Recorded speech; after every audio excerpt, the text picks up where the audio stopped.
All right, so as I mentioned in last week's video when we talked about our goals for 2025, no new year would be complete without a what's in my camera bag or what's in my camera bags video. So that's what we're gonna do in this video. We're gonna talk about all the crap that we bring out into the field, all the stuff that weighs down, breaks my back, that kind of thing. So first things first, we'll start talking about the camera bag or the camera bags themselves. My main photography camera bag is this bag right here. This is the very dirty Shimoda Action X 30. This is an update, I think, from last year. I think at this time last year I was still shooting with the Action X 25, but I came back to this bag because of the bigger frame. It just feels a little bit better onto my back. And I guess the thought process of switching back to this bag was that if I'm gonna go big, I'm gonna go big. Go big or go home, right? So the Action X25 was even smaller and more compact, but it still looks like a big, heavy camera bag. So again, go big or go home. Now, inside of the Action X30, we have a couple of layouts that I kind of rotate between. This one, it features the large camera cube. Of course, we've got our big telephoto lens, we've got multiple lenses, multiple camera bodies. But if I am trying to keep things a little bit minimal, I will switch to the mirrorless core unit, which takes up maybe about this much of the camera cube. These are the situations where I'm hiking far, I'm not bringing a whole lot of camera gear, I'm not going to do wildlife photography, so this big telephoto setup usually stays at home. So a couple of setups that we run with the Action X30. The other camera bag that I do use from time to time is the Shimoda Urban Explorer 25 liter. And that camera bag is nice if I'm going on a trip, not necessarily for landscape and nature photography, but for things that are in more urban environments. Like if I were to ever go to like New York or San Francisco, especially, that camera bag doesn't necessarily look like a camera bag, so it makes it more inconspicuous. But it still provides good weather protection for being a more urban bag.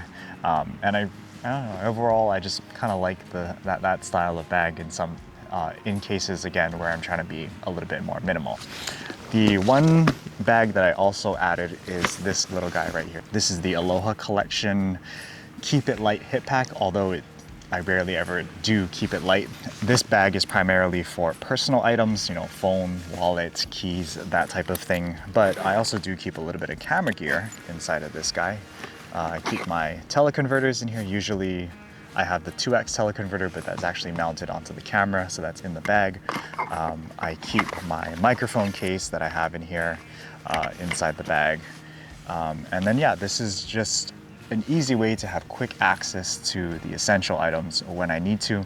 I also use this bag when I shoot seascapes. I throw the filters in here, I throw the microfiber towel cloth in here, sling it around my chest. That way I can leave the camera bag in a safe spot and then just go out into nipple deep water, not nipple deep water, but yeah, then I can go out into some pretty sketchy situations and be able to, I guess, maximize my safety while still having the essentials close by and accessible. That's that guy. So, opening the camera bag back up, there are a couple of camera bodies here and one that I left at home, and we'll talk about that. All right, so first things first, let's talk about the camera bodies that I'm using. Of course, the main camera body that we're using for most stuff nowadays is the Alpha One Mark II. I've been doing a lot of wildlife as of late, so I've been using the Alpha One Mark II primarily for that. I've made review videos comparing the Alpha One Mark II to the original Alpha One, as well as other cameras. So if you want to get more of my thoughts on this amazing camera, you can watch those videos. But yeah, really good main photography camera, do-it-all camera, that type of thing. If I have the ability to carry two camera bodies into the field, I would prefer to do so. The second body that I'm carrying right now is the original Alpha One. But yeah, I thought about selling the original Alpha One Mark I to get the Alpha One Mark II, but because they discounted the original Alpha One, I think to like $5,000, I really didn't see the point in, I guess, throwing away such a good high quality camera, and have just settled on the fact that I'm going to be using it as kind of like my secondary camera body, even though it's way overkill to be used as a secondary camera body, if that makes sense. So time lapses, sketchy situations where there's salt water and I'm not really willing to risk like the brand new camera body, I'll use the Alpha 1 Mark 1. But in those sketchy saltwater situations, I am still using the Nikon Z7 Mark II. I don't have it with me today because I wasn't planning on shooting seascapes, but if I'm going to be going to the Big Island, shooting the drains, shooting any other situation that involves saltwater and a situation where I can maybe afford to lose a camera if it gets wet and covered in saltwater, I'm definitely reaching for the Nikon Z7 Mark II over any Sony camera body. My main video camera and the camera that I'm filming on is this guy, the Sony ZV-E1. It's a beautiful camera and I love how small and compact and lightweight it is, while still having that 12 megapixel sensor from the Sony a7S III. And having it perform so well in extremely low light is the main reason why I'm still sticking with the Sony ecosystem, especially for video. And this camera is like the perfect example why. And I would always prefer to have this camera over even like this guy, the DJI Pocket 3, which is kind of like my secondary vlog camera, just because it's a full frame sensor. You get better shallow depth of field, you get better low light performance, and really it doesn't take up a whole lot of space. You just need to add an extra vlogging lens to this setup, but it's a really nice compact vlogging setup. Produces really high quality videos as well. But the Osmo Pocket 3 that I'm using right here is, again, primarily a secondary vlog camera, and the vlog camera that I will choose to use, again, in those sketchy situations, because DJI has like the, what is it called, Protection Plus or something like that, where like if you drop it in salt water and totally destroy it, they'll just replace it up to like a couple of times. So I've already replaced the Pocket 3 once. So I definitely will still use this guy in those sketchy situations. The reason I like the Pocket 3 over, let's say, like an action camera or something else like that is the fact that it has a 1-inch sensor and it still gives you at least a pseudo cinematic look to the video file and a pseudo cinematic shallow depth of field. I definitely appreciate that about using the Osmo Pocket 3, even over like an iPhone that has a little bit of shallow depth of field. This guy still has a little bit more, and it's definitely a lot better from a cinematic standpoint than like an action camera, like a GoPro or the, what is it called, the DJI Action or whatever. I still think I definitely would prefer this, even if it's not waterproof and weatherproof. And a small little accessory that makes the world of a difference, at least for me personally, is these different hot shoe covers that I have now on my cameras. These are made by GP Walsh Designs, but they're 3D printed little hot shoe covers that are better than the ones that Sony makes, because these ones cover like the full hot shoe instead of just slotting into the hot shoe, if that makes sense. And as we all know, and as I've said in many different videos, the hot shoe is the weakest point in these Sony cameras, so any better way to protect it is definitely appreciated. So I've swapped out the hot shoe covers on all of my cameras. I use the Nikon version on my Nikon, and I've tried using them on the Sony, but because the clips don't clip in as well as they do on the Nikon camera bodies, it slides off really easily. So I definitely appreciate these made by GP Walsh Designs. And I think Sony actually supposedly has some heavy duty hot shoe covers that they've used for the Olympics, but they haven't released it to the general public. So I'm gonna bring it up just to kind of encourage Sony, if they are watching, to release those hot shoe covers, because I think they would sell and make these cameras more usable for outdoor photographers like me. All right, so now let's talk about lenses, and the first big obvious lens that we have sitting right here is this guy. This is the Sony 300mm G Master lens. It's my main wildlife photography lens. I can't say enough good things about this lens. The fact that you can throw on something like the 2x teleconverter and get a 600 f5.6, or throw on the 1x teleconverter and get a 420 f4 lens, and have this thing being so small, lightweight, and portable with a big prime lens. It's really it's like my dream wildlife photography lens, and I've been pretty much using it every single day as I've shot wildlife. Miles ahead of using a zoom lens like the 100 to 400 or the 200 to 600 in terms of like image quality, sharpness, usage in low light situations, that type of thing. And then, like I mentioned in my review video of the 300mm G Master, I did pick up like a 3D printed lens cap from Etsy or something like that. I like this one because it has the orange color and the little clippy clamps. The other lens that I have in here, of course, I made a review video about this one, but this is the Tamron 28 to 200. It fills the gap between the wide angle lens and the 300mm G Master in a nice small form factor. So I really like this lens. And when it comes to wide angle lenses, I'm kind of torn between a couple of lenses for like a specific setup. The main, I guess, landscape photography lens that I have is this guy. It's the 16 to 35 power zoom lens. Super small, super lightweight, super compact, and I really like using this lens because it's an internal zoom and not an external zoom. So when using it for seascapes, you don't have to worry too much about stuff getting inside. But at the same time, because it's an f4 lens, I can't use it if I want to do astrophotography. So that's where something like this comes in. This is the Sony 24mm f1.4 G Master, and then I don't have enough space in this camera cube, so I keep it in this top compartment here. Please don't fall out. Stuff shouldn't fall out of the top compartment too much, but that's where something like this, the 14mm f1.8 G Master lens, comes in as well.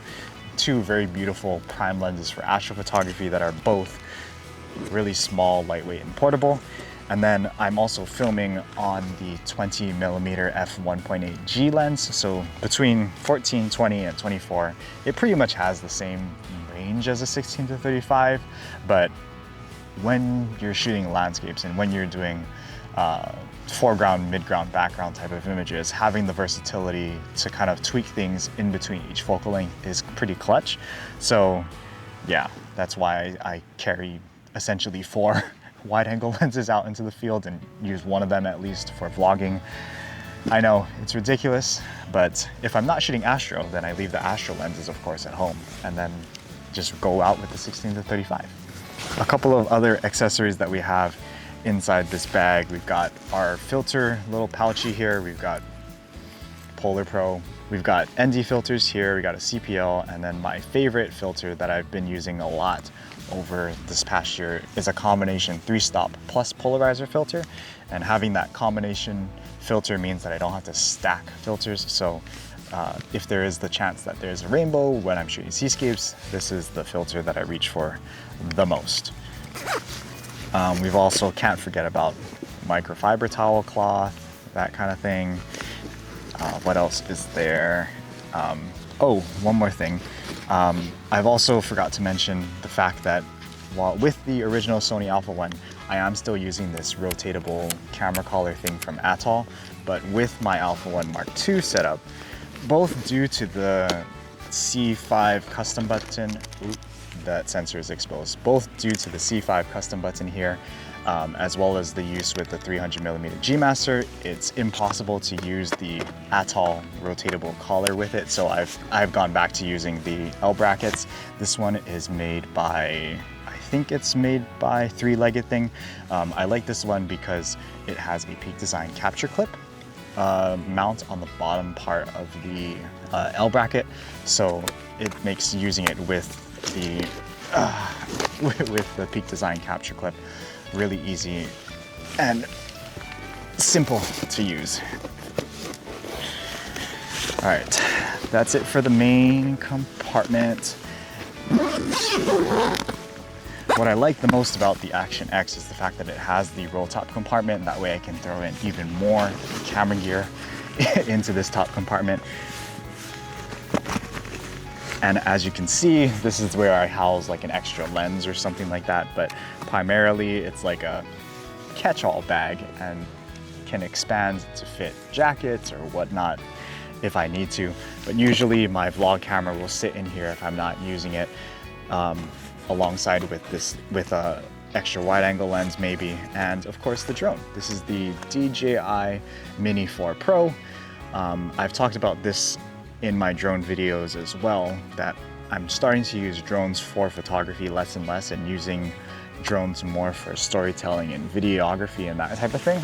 So the Mini 4 is like a nice small and compact drone with a small footprint that doesn't take up a lot of space, and the size premium again is really low. So bringing it out into the field to just grab a quick B-roll shot of me hiking and doing whatever, it's really convenient and really nice for that. And of course, we got the controller here. This is the RC Pro or whatever, RC2, but the one with the screen, because I'm not using my phone to look at my drone stuff. Let's see. There's a bunch of little accessories that we have in here.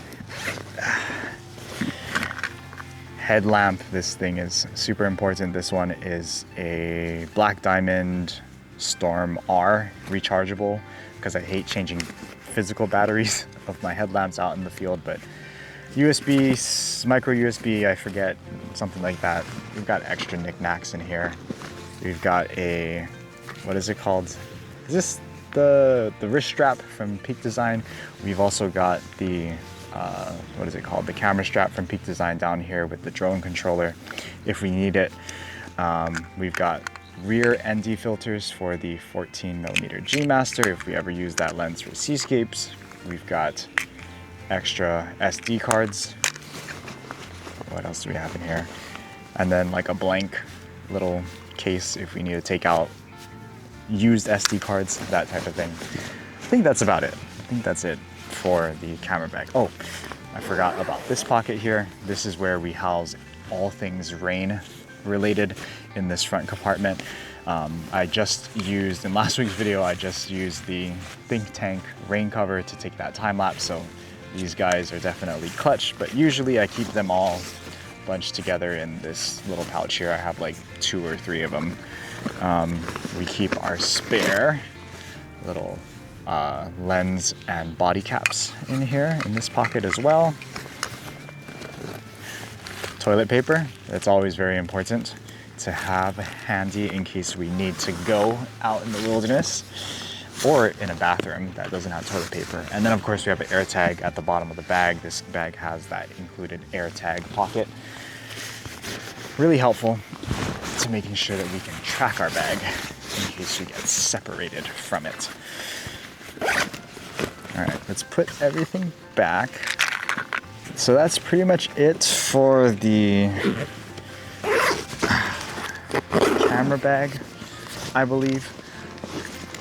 The next thing we're going to talk about is the tripods. The tripod that I have on this side is the FLM CP38, and it's my big boy tripod. I use it if I don't have to hike far and I'm, walking a few feet, if I'm walking really close to the car up to a location and I really need the stability. This is the tripod of choice. I like it because it has the 75mm bull mount, really heavy duty, sturdy.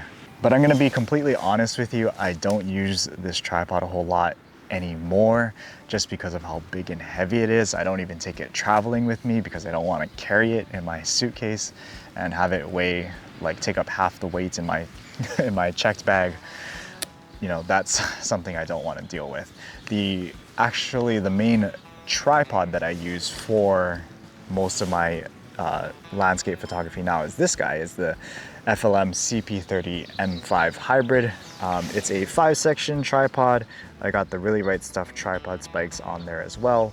But even though it doesn't have a leveling base, it's really versatile, really lightweight, and really sturdy for being such a compact size and a compact tripod. Now the ball heads and the fluid heads, I kind of rotate a lot between. If I'm shooting wildlife, I'm going to be using this guy. This is the Komodo K5. And I've attached like an Arca Swiss mount on top of the plate. That way I don't have to switch out my my camera plates on my cameras. And on this side, my regular ball head, and I think the ball head that I've been using for most landscape photography has actually been this really old ball head from Leofoto. This is the LH40, and I actually broke the Arca Swiss clamp on that ball head, so I replaced it with this lever release Arca Swiss ball head from Colorado Tripod Company. And I like it because I've mentioned this before in my previous gear review videos, is it has this locking mechanism on here. So if you have the camera set, it doesn't move. You have to actually depress the locking mechanism and pull it out that way to really release the camera from the tripod. And that's key when you have such big heavy camera gear and you don't want to use it and have the Arca Swiss clamp fail and fall and break my Alpha 1, that type of thing. You definitely want to invest in some sort of safety mechanism for your Arca Swiss clamps. I also still use from time to time the Acratech panoramic head again with the locking Arca Swiss clamp. But I feel like the Leofoto ball head works just fine. I can do dirty panos with it as well. And then I really just need like another head to be like a fluid head for those long telephoto shots and for doing nice smooth pans with video. And that's where the iFootage Komodo comes in. The tripod that we normally use for vlogging is this guy. This is the Peak Design carbon fiber travel tripod. It is beat up, but I can't find like a nicer replacement. I mean, all the parts are exactly the same as how it was brand new. And I've looked into replacing like what is it called? A vlogging tripod, but I haven't come up with anything better. I've looked at the Ulanzi Falcam tree root tripod, but again, it has those like rubber twist locks that I don't like. This thing is all plastic and it's lever release, so it's better for longevity type of thing. So I've been using this for like a couple of years and it's held up fine. I probably will break it eventually, but yeah, I think Peak Design has lifetime warranty, so hopefully they don't give me too much problems when I send it in and it looks like absolute garbage. But yeah, Peak Design tripod, that's what we're using for vlogging. Now for audio, a change that we recently made is transitioning away from using these guys here.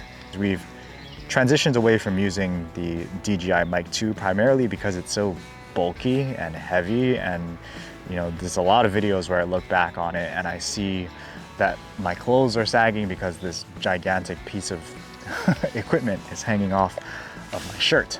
So I've transitioned into using these guys. This is the Mic Mini, and so far it's been a rough experience to say the least. There's a couple of things that I don't like about it, but the fact that it is so small, lightweight, and compact is a big plus. But if I can say a couple of complaints with the Mic Minis, is the first one is that you have to like physically like pair it and unpair it when switching from using the receiver on the camera and using something like the what is it called, like the Pocket 3 or any of like the DJI wireless products, where on the original Mic 2 you could just press a button and it would flip back and forth. This one you actually have to like disconnect, put the transmitter into pairing mode and pair it with either the camera or the receiver, which is annoying. But again, I haven't really been using this guy a whole lot as of late, so I don't know if that's a big enough deal breaker. But another big issue that I found with the receiver is the dial on the receiver gain, whether to make it up to make it louder or decrease to make it lower. Because it's a physical dial, it's really easy for that dial to get adjusted unintentionally when either we're out in the field or if the camera is in the camera bag. Sometimes that dial moves and I forget to check it before I start filming a clip, and then I end up with clipped audio and unusable audio and that kind of thing. I've only ran into that problem once, and having the camera record with a in a mono track with a safety track underneath helps a lot with this, but if there was a way to physically lock that dial, that would be really, really nice. But I think the fact that it's, you know, lightweight and portable, again, if you make anything lightweight and portable, I'll probably buy it. But the fact that I can use the carrying case is a big plus, because the Mic 2 camera case or carrying case was really big and bulky, and it took up way too much space that I ended up not bringing it most of the time. And then my microphones would die in the field, which was also a big problem. So yeah, big plus on size, but usability, I'm still getting used to it. So as you can see, based off of all of my changes to my camera bag over the past year, we still, in some ways, are trying to keep things small, lightweight, and portable, even though it doesn't look like it, if that makes sense. The point of this video is to kind of show you everything that I could possibly bring out into the field. But in reality, there's a lot of times where I just leave things at the hotel. Whatever I don't need for that day or for that particular shoot, I leave it at the hotel at the Airbnb, or I leave it at home. And doing that really minimizes the amount of camera gear that I do have. But this is just an example of if I were to bring everything that I possibly own into the field, there is a much more greater emphasis of using this kit for wildlife photography with the inclusion of the 300mm G Master, which I definitely appreciate because I love that lens for wildlife photography. So yeah, maybe next year, and next year's calendar will be about wildlife photography and birds, and I don't know, but we're still interested in doing Milky Way and astrophotography, hence why we have all of those prime lenses. But hopefully this video was helpful. Hopefully I didn't take too long rambling about all the crap that I bring. Thanks so much for watching. If you like this type of content, this travel, vacation, a little bit of photography, edumacation, make sure you hit that like button, comment below, and subscribe if you aren't already. And we'll see you guys in the next video. Still no rainbows. Gotta come back for this shot.